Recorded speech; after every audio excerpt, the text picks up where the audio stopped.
یہ ہے ماتم ماشاءاللہ جیتے رہو یہ ماتم دیکھو یہ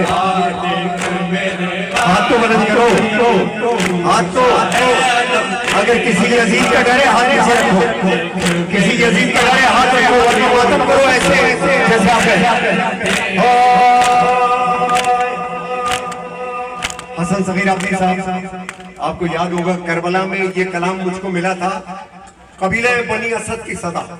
کہ جب قبیلہ بنی اسد کی صدا یہ تھی کہ یہ 7 آدمی تھے مقتل حسین بننے کے بعد بنی اسد کے جو مقتل حسین میں آئے تھے اور امام حسین کا چہلم انہوں نے منایا تھا یہ 7 آدمی تھے میں نے کلام پڑھا تھا بدو اللہ یا زہرا مان انسا حسینہ یہ 1400 سال پرانی صدا ہے 1400 سال محلائی عربی میں جس میں ہم نے پڑھا اور اب یا حسین کی صدا وہ اچھا بلند کرتے ہیں جب بلند کرتے ہیں تو میری امی اکثر کہتے تھے کہ سرور جب آخری آدمی تک سب بلند ہاتھ بلند کر کے یا حسین کہتے ہیں تو عورتوں میں ایسا لگتا ہے کہ کسی بیوی کے عجیب سے رونے کی صدا ہے اتنی خواتین میں اس کی رونے کی صدا سب سے الگ ہوتی ہے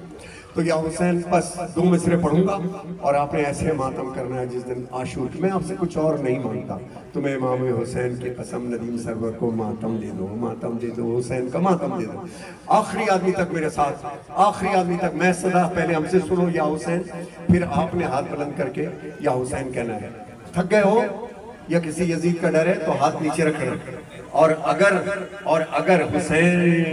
حسینی تو کبھی تھکتا ہی نہیں کسی نے کہا ندیم سرور کتنی دیر پڑھو گے کوئی نوخان تھا میں نے کہا تو کتنی دیر کہنے میرا ریکارڈ تو 3 گھنٹے کا ہے میں نے کہا میرا ریکارڈ 16 گھنٹے کا ہے 16 گھنٹے شہزادی زینب سلام اللہ علیہ کا میں نے کہا وہ کچھ بھی نہیں ہے میں حسینی ہوں اتنی دیر پڑھوں گا جس دن آخری سانس نکل جائے جب تک آخری سانس ہے اب سننا جو برادران اہل سنت آئیں اگر پیار میں ہاتھ اٹھا سکتے ہیں تو اٹھائیں ہاں ورنہ ان کو ضروری نہیں ہے کہ وہ اٹھائیں لیکن اب براور والے کو دیکھنا اس بہانے چیک ہو جائے گا